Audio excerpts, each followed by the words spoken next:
ॐ नमो भगवते वासुदेवाय नमः। ध्येयं सदा परिभवग्नमभीष्टदोहम् तीर्थास्पदं शिवगिरिं चिनुतं शरण्यं वृत्यार्तिहं प्रणतपालभवाप्तिपूतं वन्दे महापुरुषते चरणारविन्दम्। कस्मै येन विभासितो यमतुलो ज्ञानप्रदीपः पुरा तद्धूर्पेण च नारदाय मुनये कृष्णाय तद्धूर्पिणा योगीन्द्राय तदात्मना भगवत् दाताय कारुण्यतस्तच्छुद्धं विमलं विशोकममृतं सत्यं परं धीमहि। श्रीमते सर्वविद्यानां प्रभवाय सुब्रह्मणे आचार्याय मुनीन्द्राय निम्बार्काय नमो नमः। नारायणं नमस्कृत्य नरं चैव नरोत्तमं देवीं सरस्वतीं व्यासं ततो जयमुदीरयेत्। श्रीमतहंससमारभ्य शनकादिकमध्यमाम् अस्मदाचार्यपर्यन्तां वन्दे गुरुपरम्पराम्। योऽन्तःप्रविश्य मम वाचमिमं प्रसुप्ताम् सञ्जीवयत्यखिलशक्तिधरस्वधाम्ना अन्याश्च हस्तचरणश्रवणत्वगादीन् प्राणन्नमो भगवते पुरुषाय तुभ्यं। वागीशायस्य वदने लक्ष्मी यस्य च वक्षसि यस्यास्ते हृदये संवित् तं नृसिंहं भजे। नमो गोभ्यः श्रीमतिभ्यः सौरभेभ्यः च नमो ब्रह्मसुताभ्यश्च पवित्राभ्यो नमो नमः। यया सर्वमिदं व्याप्तं जगत् स्थावरजङ्गमं तां धेनुं शिरसा वन्दे भूतभवस्य मातरं। तप्तकाञ्चन गौराङ्गी राधे वृन्दावनेश्वरी वृषभानुसुते देवी प्रणमामि हरिप्रिये। वंशाकल्पतरुभ्यश्च कृपा सिन्धुभ्येव च पतितानं पावनेभ्यो वैष्णवेभ्यो नमो नमः। भक्त भक्ति भगवंत गुरु चतुरो नाम अपुये, इनके पद वंदन किए नाशत विघ्न अने। राधा मेरी स्वामिनी, मैं राधे को दास।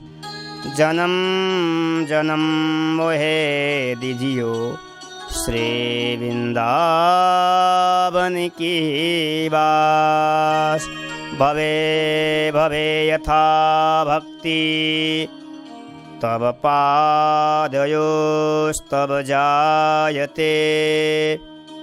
तथा कुरु सदेवेश नाथस्तं नो यत प्रभु। आइए अपनी मन और वाणी को पवित्र करने के लिए कुछ क्षण भगवत नाम का आश्रय लेते। जय जय श्यामा जय जय श्याम, जय जय श्री वृंदावन धाम। जय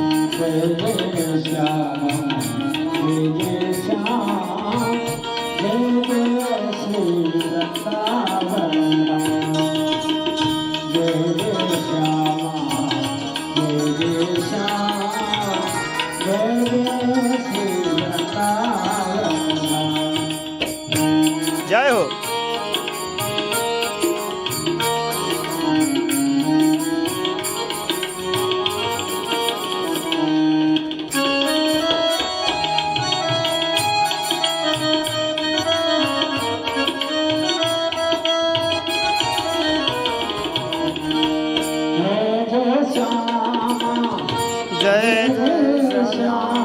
जय हो श्यामा जय जय श्याम, जय जय श्री वृंदावन धाम।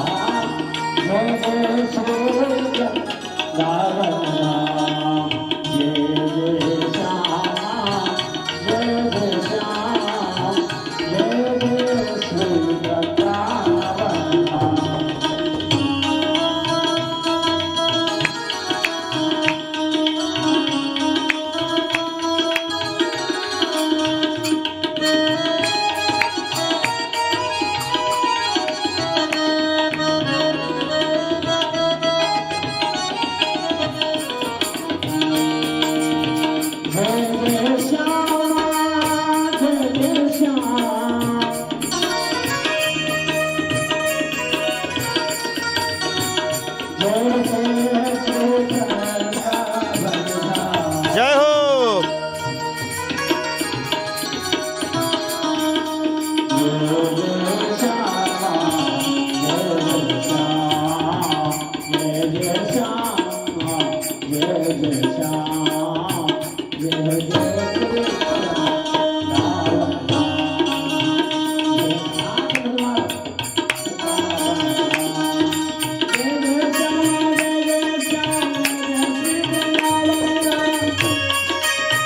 जय हो वृंदावन धाम की जय हो।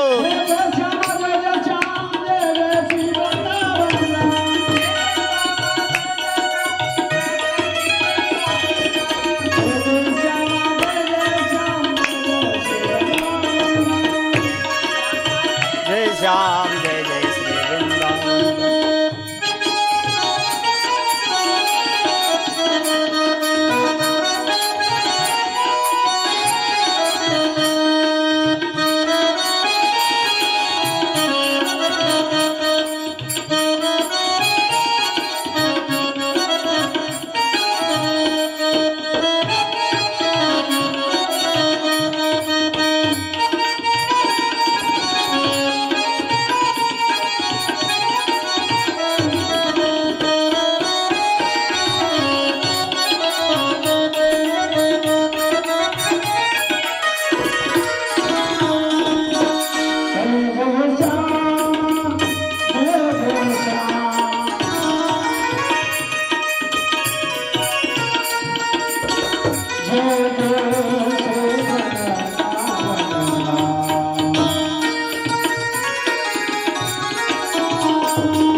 श्री वृंदावन धाम, जय जय श्याम, जय जय श्री वृंदावन धाम,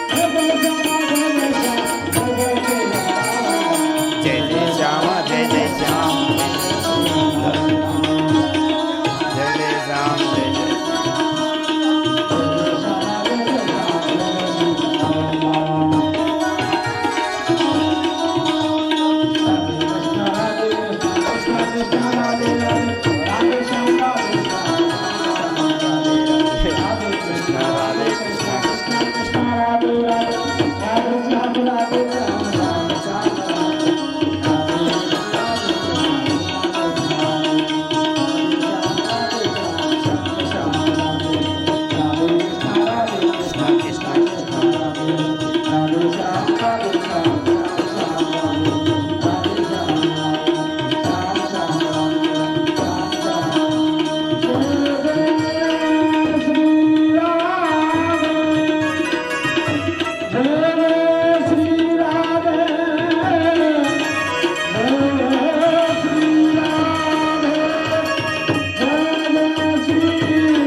श्रीमद्भागवत महापुराण की जय।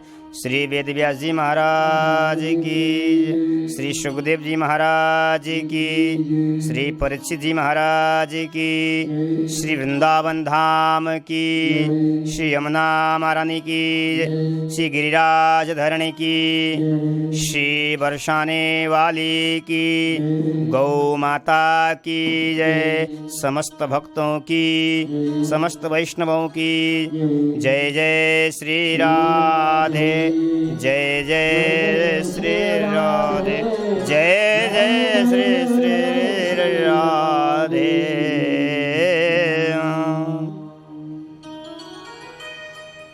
परम मंगलमय परात्पर अखिलेश्वर वर्णालय भक्तवांछा कल्पतरु राधा सर्वेश्वर भगवान ठाकुर बांके बिहारी जी महाराज एवं सद्गुरुदेव भगवान की कृपा से,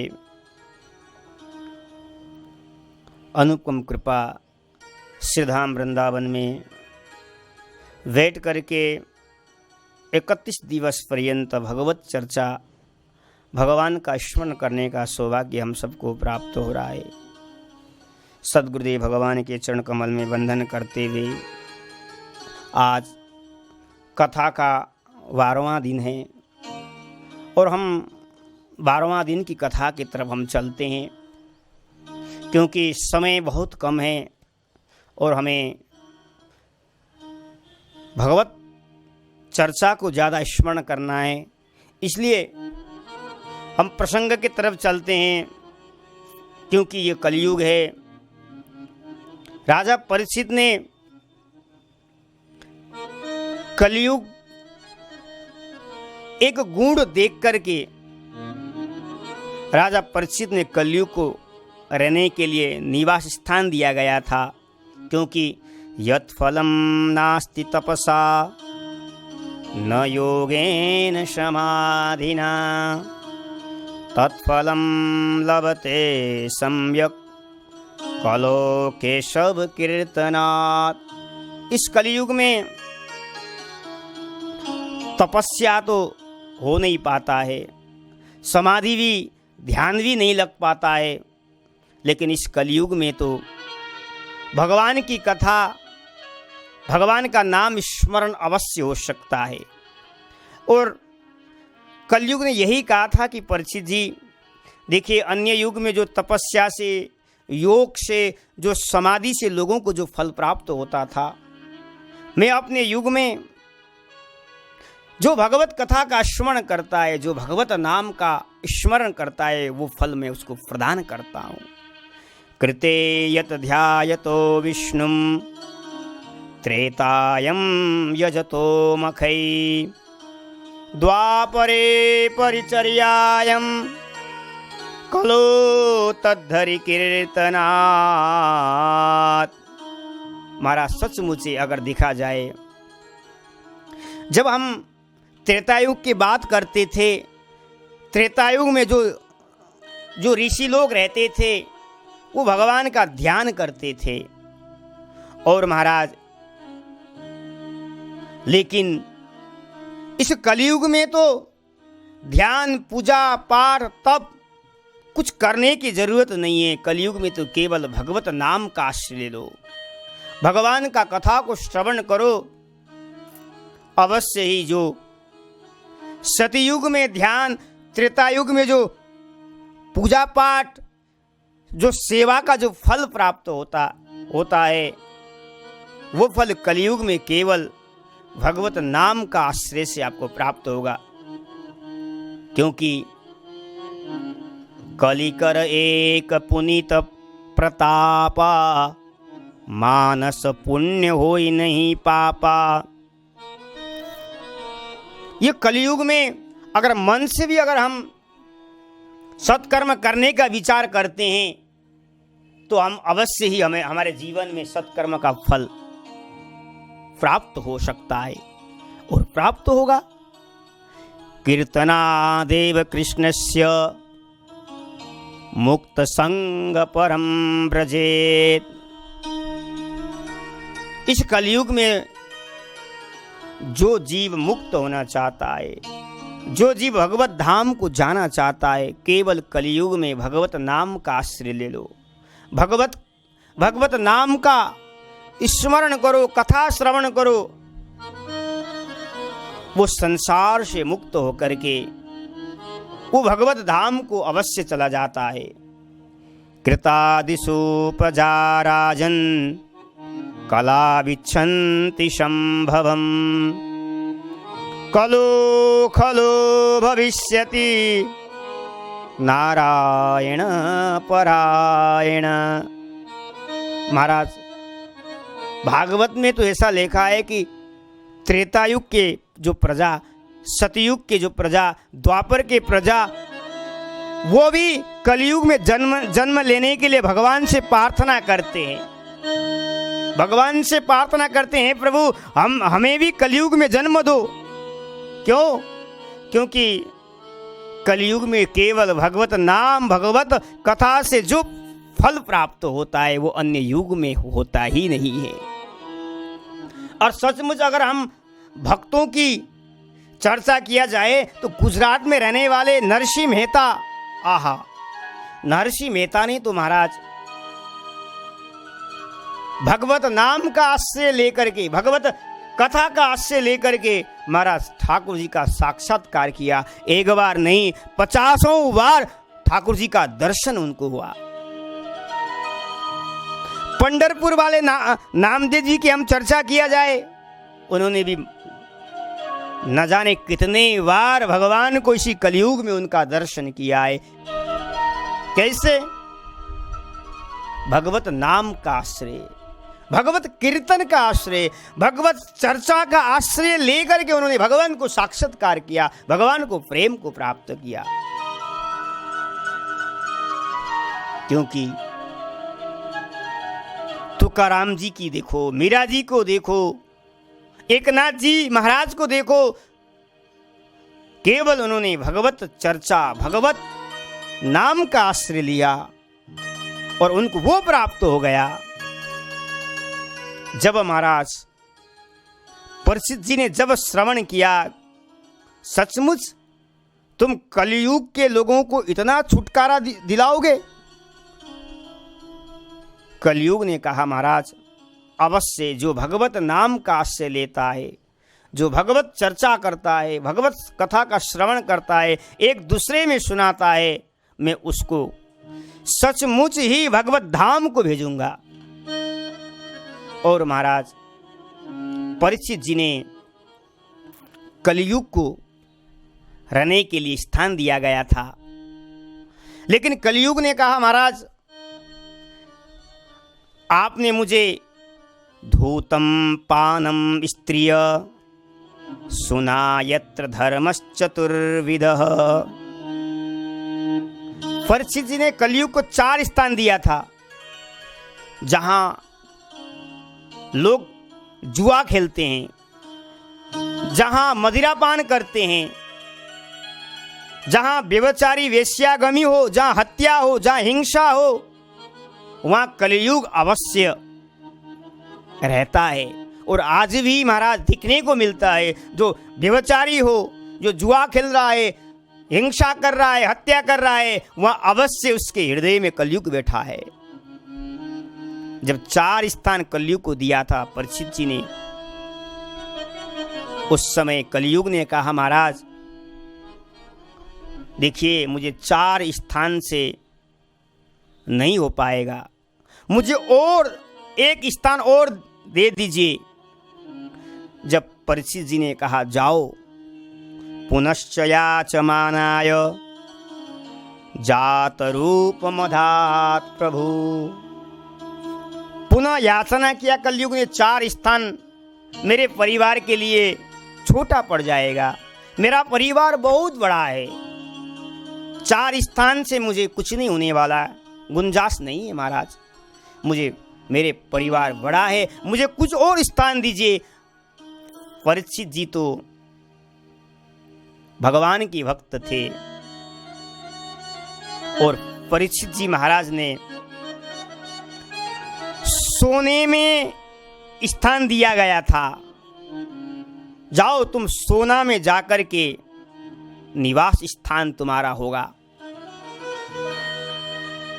और कौन सा सोना?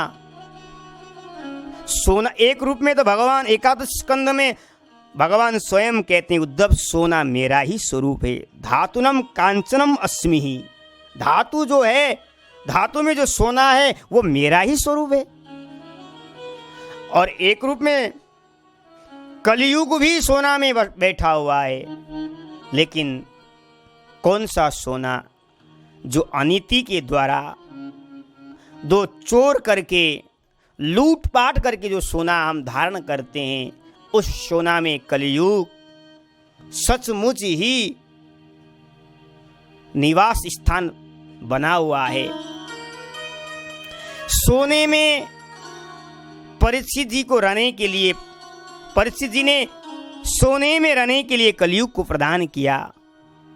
और महाराज परीक्षित तो जब घर में आए, परीक्षित जी ने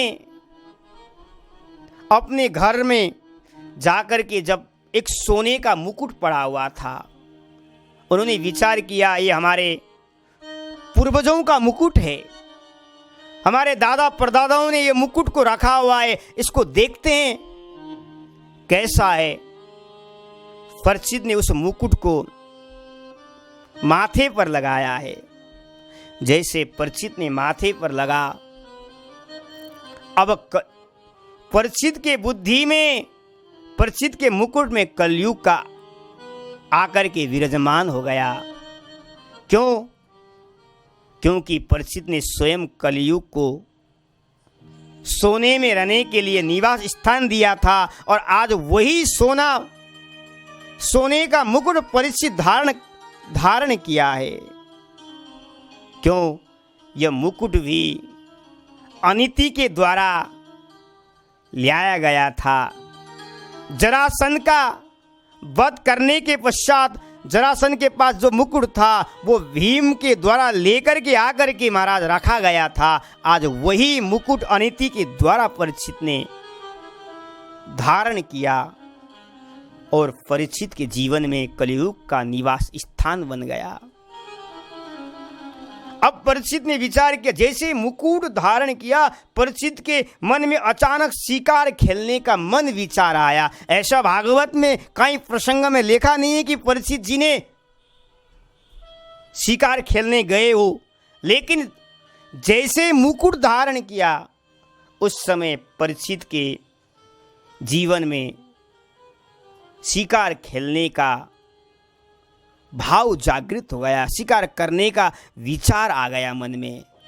क्योंकि राजा तो अहिंसा परमो ही धर्म का शब्द का उपदेश करते थे प्रजाओं को, हिंसा नहीं करना चाहिए। और आज वही राजा, वही परीक्षित कलियुग माथे पर बैठने के कारण से जीवन में क्या करे क्या न करे, और शिकार खेलने के लिए जंगल में गए। जैसे जंगल में पहुंचे, शिकार खेल रहे थे, उस समय अचानक राजा परीक्षित को भूख प्यास जागृत हो गया। राजा ने इधर उधर विचार किया, कुछ पानी मिल जाए तो मैं जीवित हो जाऊंगा, मेरा प्राण बच जाएगा। लेकिन घनघोर जंगल में कौन देगा राजा को पानी, कौन देगा राजा को भोजन। इधर उधर देख रहे हैं राजा, लेकिन राजा को कोई दृश्य दिखाई नहीं पड़ा। राजा आगे बढ़े, एक महात्मा की कुटी दिखाई पड़ा। राजा ने विचार किया, इस कुटी में तो महात्मा अवश्य होंगे। ऐसा विचार करके महात्मा का आवाज लगाया है, लेकिन परीक्षित की आवाज को महात्मा ने सुनाई नहीं पड़ा, क्योंकि महात्मा तो समाधि में बैठे हुए थे। राजा ने भीतर जाकर के देखा, सचमुच ही ऋषि तो समाधि में बैठे हुए हैं, समाधि में बैठे हुए। बार बार कहते हैं कि हरे महात्मा जी, मैं इस देश का राजा हूं, आप मुझे पानी पिला दीजिए, पानी मिल जाएगा तो मेरा प्राण बच जाएगा। लेकिन जिसका समाधि, जिसका ध्यान सच्चा हो, जिसका चित्त, जिसका मन भगवान में लग रहा है, लग चुका है, उसके बाहर का आवाज उसके जीवन में सुनाई नहीं पड़ेगा। बाहर कौन बुला रहा है, क्योंकि बाहरी आवाज उसके अंदर सुनाई नहीं पड़ेगा। तुरिया अवस्था में जो महात्मा समाधि में होते हैं, चाहे आप उनको हिलाओ, चाहे उनको ऊपर प्रहार करो, फिर भी उनको सुनाई नहीं पड़ेगा। उनका कान बंद हो जाता है, उनका नेत्र बंद हो जाता है, उनका अंग बंद हो जाता है। क्यों? वो उनके सारे इंद्रियां भगवत में समर्पित हो चुकी होती है उस समय। महाराज बार बार राजा कहते हैं, मुझे पानी पिला दीजिए, पानी पिला दीजिए, पानी मिल जाएगा तो मैं बच जाऊंगा।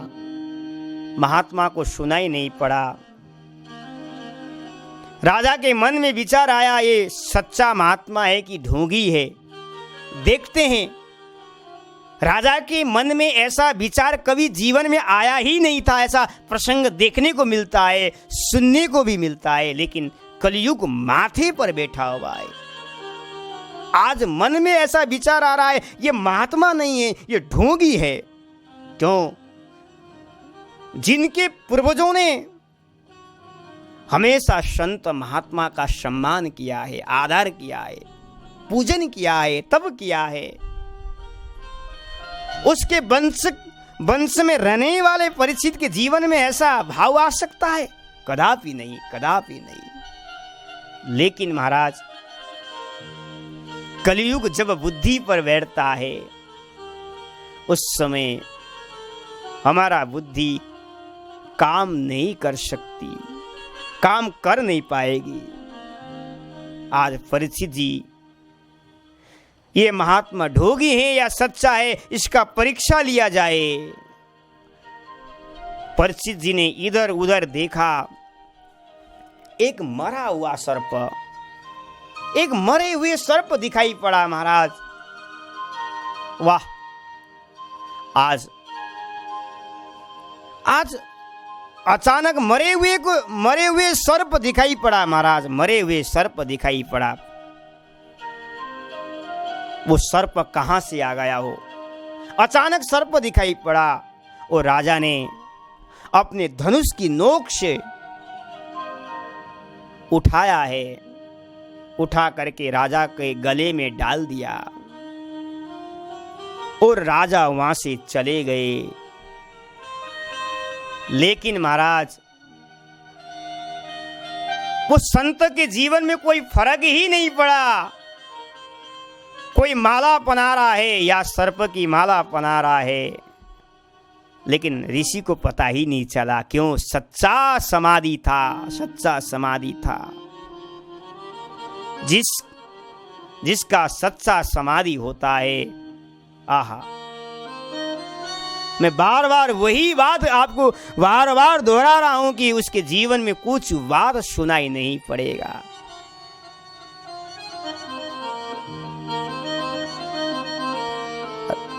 और राजा चले जाने के बाद कुछ दृश्य बालकों ने जब देखा कि राजा ने ऋषि के गले में सर्प डाला, वो दृश्य बालक देख रहे थे। कुछ बालक और बालक दौड़ते हुए जाकर के ऋषि के पुत्र को जाकर के सूचित किया, देखो राजा परीक्षित ने तुम्हारे पिता के गले में मारा सर्प डाल करके चले गए हैं। जैसे ही सुना, उस राजा ने ऐसा किया, उस राजा ने मेरे पिता के गले में सर्प डाला, मेरे पिता का अपमान किया है। उस ब्राह्मण कुमार ने राजा को श्राप दिया है, हाथ में जल लिया है। कौशिक्याय उपस्पृश्य बागवर्जम विसर्जः। कौशिक नदी का जल हाथ में लेकर के बाघ वज्र अपने मुख से श्राप रूपी वचन छोला।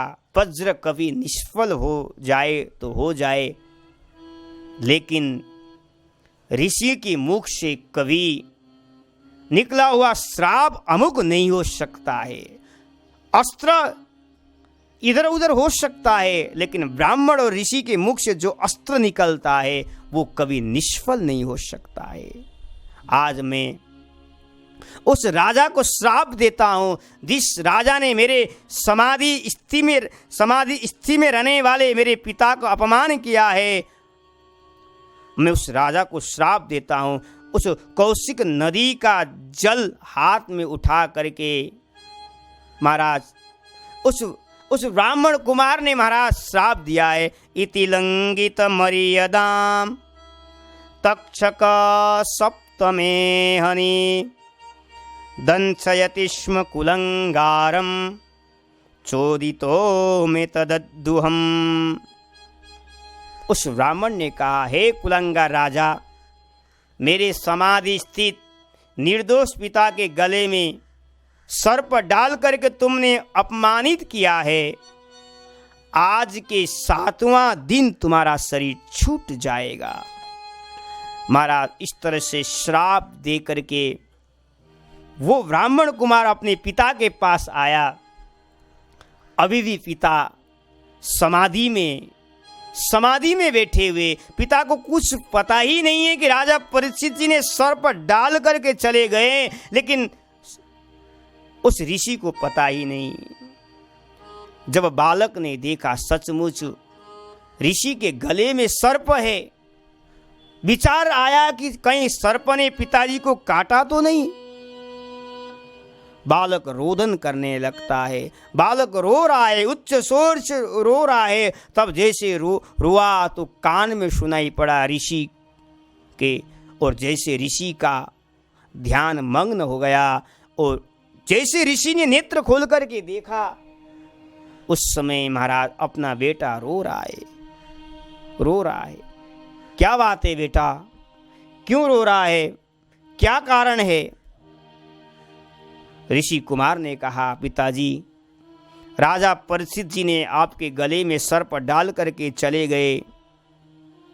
मुझे ऐसा लगा कि कहीं सर्प आपको काट न गए, काटा हो, इसलिए मैं रो रहा हूं। राजा परीक्षित को मैंने भी श्राप दे दिया है, क्योंकि आपका उसने अपमान किया है। मैंने भी राजा को संकल्प पूर्वक जल छोड़ दिया है कि राजा के आज से 7 दिन मृत्यु हो जाएगी। जैसे ऋषि ने सुना, उस समय ऋषि के नेत्रों से अश्रु प्रभावित होने गया। अरे नाधन, तूने बहुत बड़ा गलती की।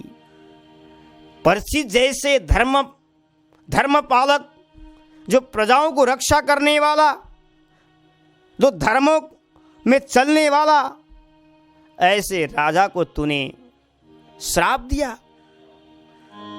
प्रजा का कर्तव्य होता है, राजा जब हमारे पास आए थे तो हमको उनको स्वागत करना चाहिए था, लेकिन हमें पता ही नहीं चला। हमसे भी तो गलती हो गई।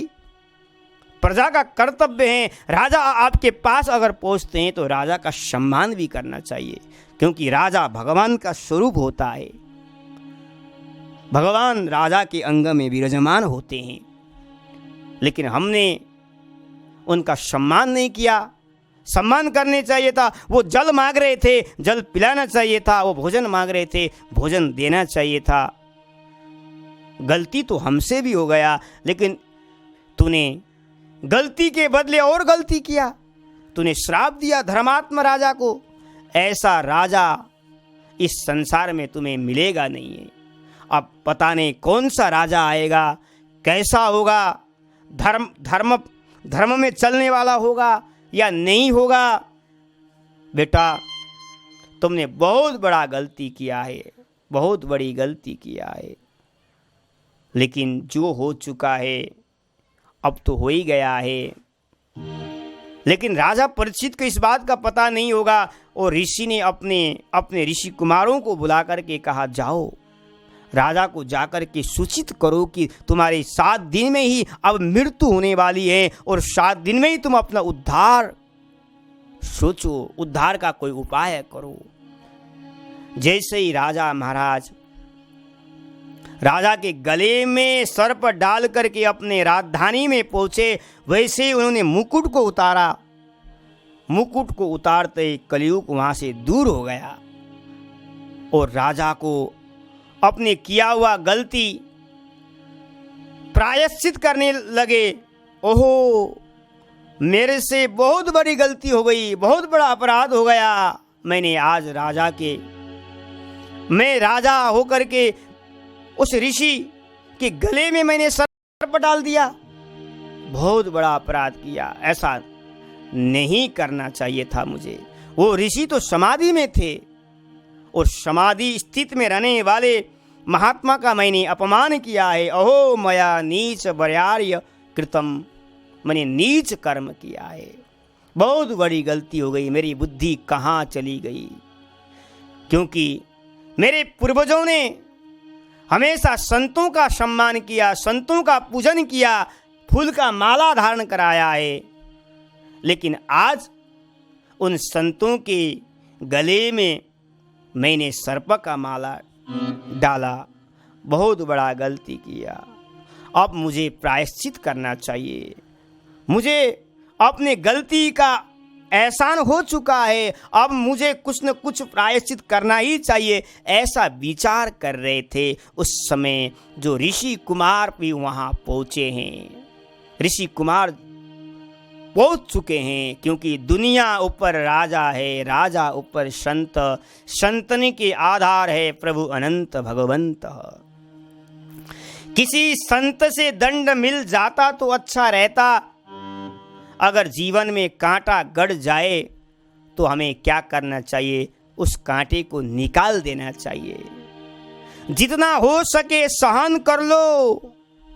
अगर उस कांटे को उस समय हमने अगर नहीं निकाला, वो कांटा बढ़ जाएगा और घाव और बड़ा हो जाएगा, और बाद में बहुत बड़ा कष्ट होगा। तो राजा यही परीक्षित जी विचार कर रहे हैं, मेरे से जीवन में अपराध हो गया है, अब मुझे उस अपराध का प्रायश्चित तो करना चाहिए। महाराज विचार कर रहे थे, उस समय दो संत पहुँचे। जैसे दो संत पहुँचे उस समय राजा परीक्षित ने उनके चरणों में प्रणाम किया और उनको पूजन किया है। आसन बिछा करके बैठने को कहा कि क्या बात है, आप क्यों आए। उन ऋषियों ने कहा, महाराज आज आपने अपराध किया है, आज आपने एक संत का अपमान किया है और उसके फलस्वरूप उस संत का बेटा ने आपको 7 दिन में मृत्यु होने का श्राप आपको दिया है। इसलिए हम चाहते हैं कि आप 7 दिन में ही अपना उद्धार में, क्योंकि कर्म का फल बिना भोगे हुए 100 करोड़ कल्प में क्षय नहीं होते हैं। हमें कर्म का फल तो अवश्य ही भोगना पड़ता है। अगर हमने इस जन्म में गलत कर्म किया है उसका फल हमें अवश्य भोगना पड़ेगा, क्योंकि कर्म का फल अवश्य भोगना पड़ता है। 100 करोड़ों बाद भी कर्म का फल क्षय नहीं होता है, इसलिए भोग कर ही जाना पड़ेगा। राजा ने विचार किया है, ने अपराध रूपी कर्म किया है, अब तो मुझे नहीं, अब मैं राजा बनने का लायक नहीं है। राजा ने अपने पुत्र जन्मेजय धर्मपत्नी वती को राज गद्दी सौंपा कर स्वयं भगवती गंगा के पावन तट पर अब तो राजा चले गए, क्योंकि राजा ने विचार किया अब मैं गंगा के तट पर ही जाना चाहिए, मुझे वहीं जाकर के बैठना चाहिए। ऐसा विचार करके राजा ने सारा वैभव, सारा ऐश्वर्य सबको तृणवत त्याग करके राजा ने एक अचाला ओढ़ करके सीधा हस्तिनापुर से गंगा के तट पर आकर विराजमान हो गए और भगवान से प्रार्थना कर रहे हैं, हे प्रभु अब मैं गंगा के तट पर आ चुका हूँ, मेरा 7 दिन में आप ही उद्धार कर सकते हो। महाराज राजा भगवान का स्मरण कर रहे हैं। उस समय बड़े बड़े देवों को, बड़े बड़े ऋषि महर्षियों को जब पता चला कि राजा परीक्षित को श्राप लगा हुआ है, 7 दिन में ही मृत्यु होने वाली है, तो सारे ऋषि लोग भी महाराज परीक्षित के पास गंगा तट पर बड़े बड़े तपस्वी अत्रि है, वशिष्ठ है, चमन है, शरद्वान है, अंगिरा है, पारशुराम, वेद व्यास जी, बड़े बड़े त्रिकालदर्शी महात्मा थे। जैसे राजा ने देखा अरे महात्मा पास आ रहे हैं, राजा तुरंत गंगा के घाट में बैठे हुए थे। राजा उठ करके सबके चरणों में राजा ने प्रणाम किया और राजा हाथ जोड़ करके अपने की सराहना करते हैं, अहो वयम धन्यतमा निपाणम महत्मानुग्रहिण्यशीला राज्ञम कुलम ब्राह्मण पाद शोचात दुराद विशिष्टम बत गर्य कर्म। अभी राजा के जीवन में श्राप लग चुका है, फिर भी श्राप को श्राप नहीं मान रहे हैं, अपने को भाग्यशाली समझ रहे हैं। मैं तो भाग्यशाली हूं। संतों ने कहा, राजन आपके जीवन में तो श्राप लगा हुआ है, आप कैसी भाग्यशाली हो सकते हो। महाराज क्योंकि 7 दिन में आपका मृत्यु होने वाली है, 7 दिन में ही आपका शरीर छूटने वाला है और आपने को आप भाग्यशाली समझ रहे हो। ये भगवान का भक्त होते हैं, ये भगवान के दास होते, जिनके जीवन में श्राप लगा हुआ है वो श्राप को श्राप नहीं मानते हैं, वो भगवत अनुग्रह मानते हैं, वो अपने को भाग्यशाली मानते हैं, दुख को दुख नहीं मानते हैं, दुख को भी अब सुख ही मानते हैं, दुख को आनंद ही मानते हैं। ये भगवत दास से वो विचलित नहीं होते हैं, वो भयभीत नहीं होते हैं और राजा परीक्षित भयभीत नहीं हुए। मुझे तो भगवान की कृपा है, क्योंकि भगवान की कृपा से मैं अब गंगा के तट पर आ चुका और भगवत के द्वारा अब जैसे महात्माओं का मुझे दर्शन हो रहा है। इससे बढ़कर मैं भाग्यशाली क्या हो सकता हूं? क्यों? तब तो मैं गंगा के तट पर नहीं जा पाया, गंगा स्नान नहीं कर पाया, आप बड़े बड़े कालदर्शी महात्माओं का दर्शन नहीं हो पाया। लेकिन जब आप मेरा श्राप लगा, मैं घर को परित्याग करके जब गंगा के तट पर आया और आप जैसे विरक्त महापुरुष का दर्शन हो रहा है, इससे बढ़कर भाग्यशाली मैं तो सबसे बड़ा भाग्यशाली हूं। भगवत कृपा मुझ पर हो रहा है। अब तो मैं अपना उद्धार करना चाहता हूं। आप भी बताइए मेरा उद्धार कैसे हो? क्योंकि तम मोपयातम प्रतियंतु विप्रा गंगा च देवी धृतचित्तमीशे द्विजोपसृष्ट कुहक तक्षको वा दशत्वलम गायत विष्णुगाथा। अब तो मैं गंगा के शरण में आ चुका हूं। और जो गंगा के शरण में चला जाता है, जो गंगा के शरण में जाकर के बैठ जाता है, क्या उसका उद्धार हो सकता है? क्या उसका दुर्गति हो सकता है? नहीं, उसकी दुर्गति तो नहीं है, उसको सद्गति है। क्योंकि यस्याम विष्णार्थम चा गच्छत पुंसम पदे पदे अश्वमेघ राजा सुया दीनाम फलम न दुर्लभम मिति। ऐसा ग्रंथ में लिखा है, जो गंगा स्नान करता है उसको तो महाराज राज सूर्य अश्वमेघ यज्ञ करने का फल उसको प्राप्त होता है। और यहां तक लिखा है, अगर गंगा स्नान करते करते किसी का शरीर छूट जाए, उसका शरीर तो मिलेगा नहीं, और मिल भी गया तो भगवान का पार्षद बन करके बाहर निकलेगा। जिसके हाथ में 4 हाथ होंगे, शंख चक्र का हाथ पर होंगे, वो भगवत पार्षद बन जाएगा। गंगा की तो बहुत महिमा है। राजा परीक्षित कहते हैं, मैं गंगा के शरण में आया हूं, अब गंगा ही मुझ पर उद्धार करेगी। अब तो मैं चाहता हूं कि गंगा के घाट पर बैठा हूं और आप मुझे भगवत कथा गायत विष्णु गाथा, भगवत चरित्रों को स्मरण करवाओ, भगवत कथा मुझे सुनाओ। मैं कथा सुनते सुनते मैं अपने भगवत धाम को चला जाऊं। हाथ जोड़ करके ऋषियों को विनती कर रहे हैं परीक्षित जी महाराज।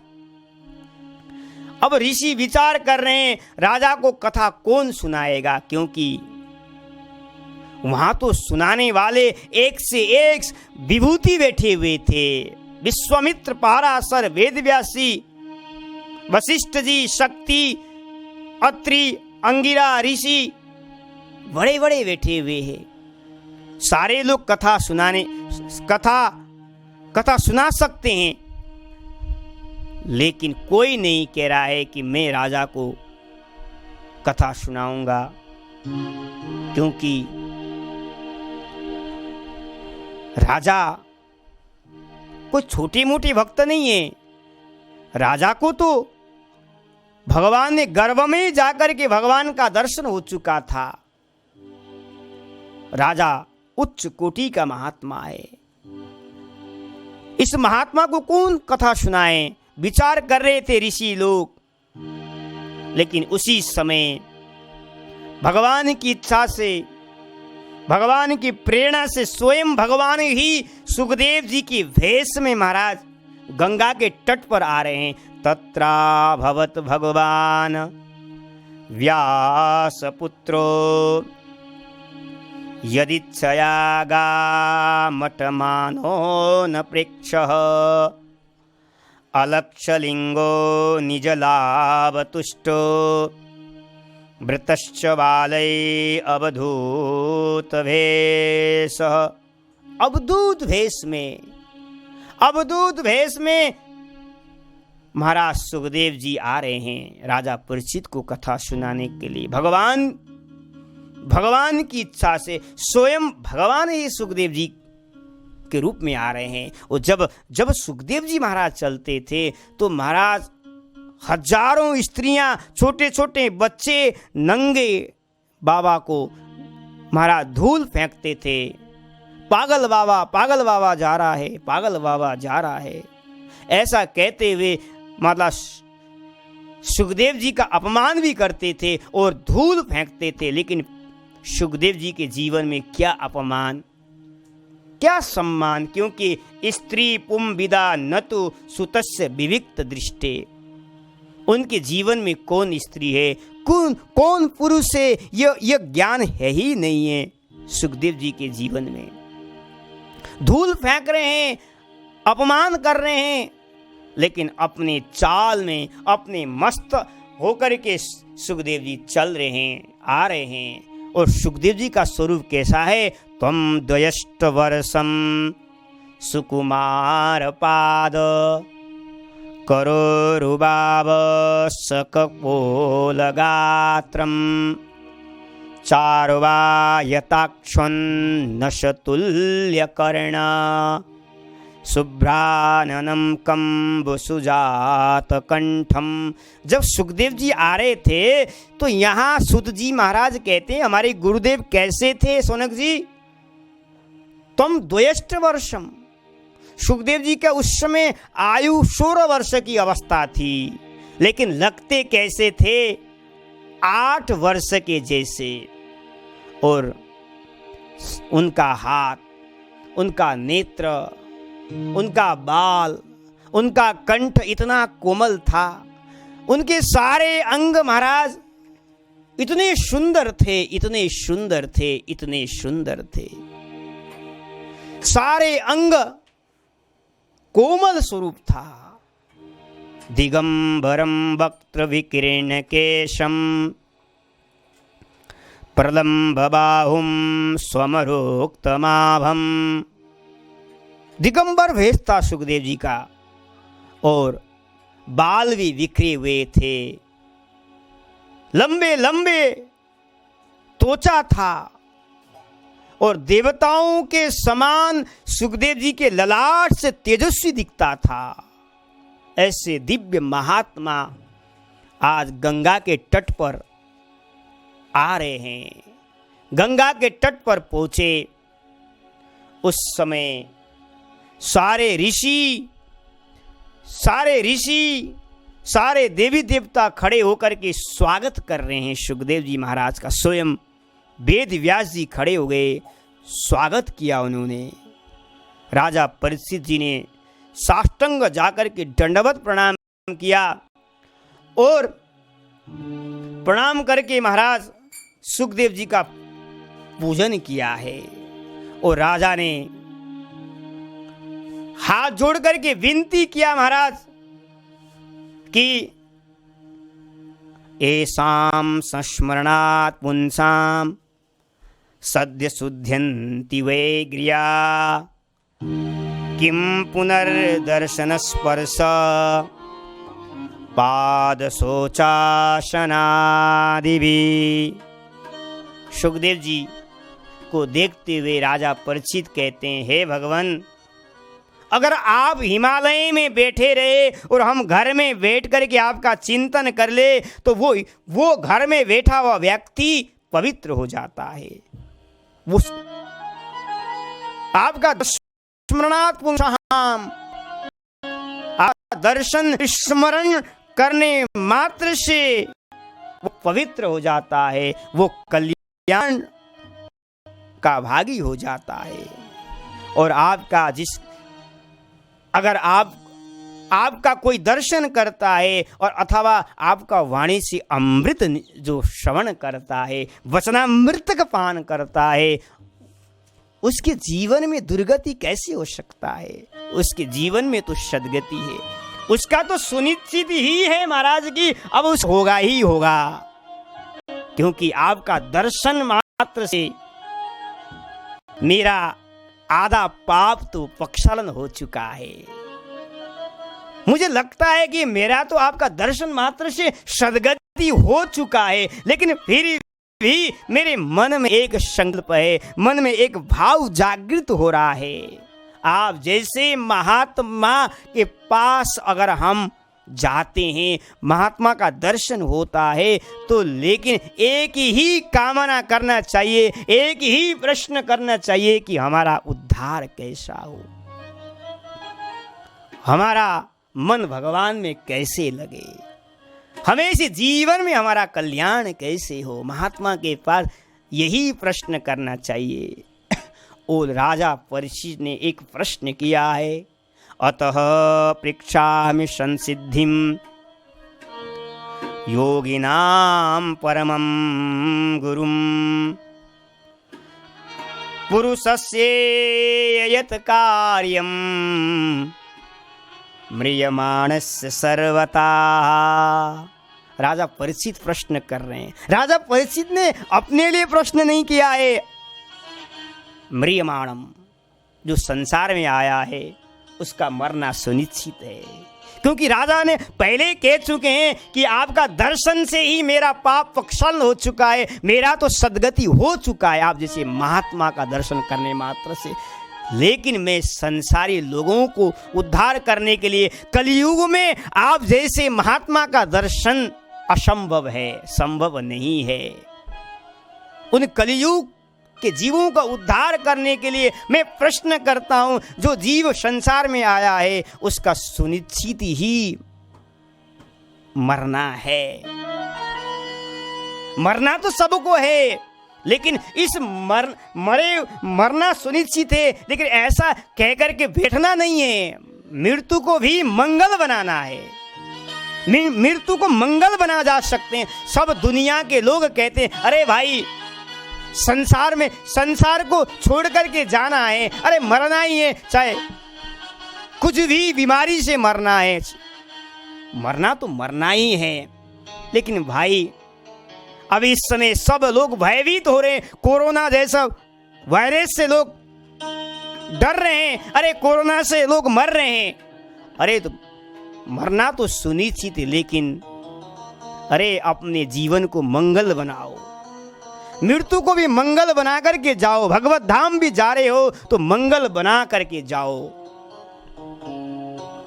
क्योंकि मरना सुनिश्चित है। लेकिन मरने से पहले भगवान की कथा को श्रवण करो, भगवान का नाम का जाप करो। देखो तुम्हारे जीवन जब मृत्यु शरीर छूट भी जाएगा, तुम्हारा जीवन मंगल हो जाएगा, वहां देवी देवता भी तुम्हारा जय जयकार करेंगे। उस मृत्यु को मंगल माना जाता है।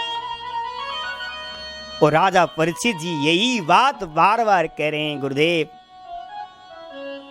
कुछ ऐसी कथा सुनाओ, कुछ भगवत चर्चा हमें ऐसी सुनाओ कि हम सुनते सुनते हमारा शरीर छूट जाए और भगवत धाम को चला जाऊं।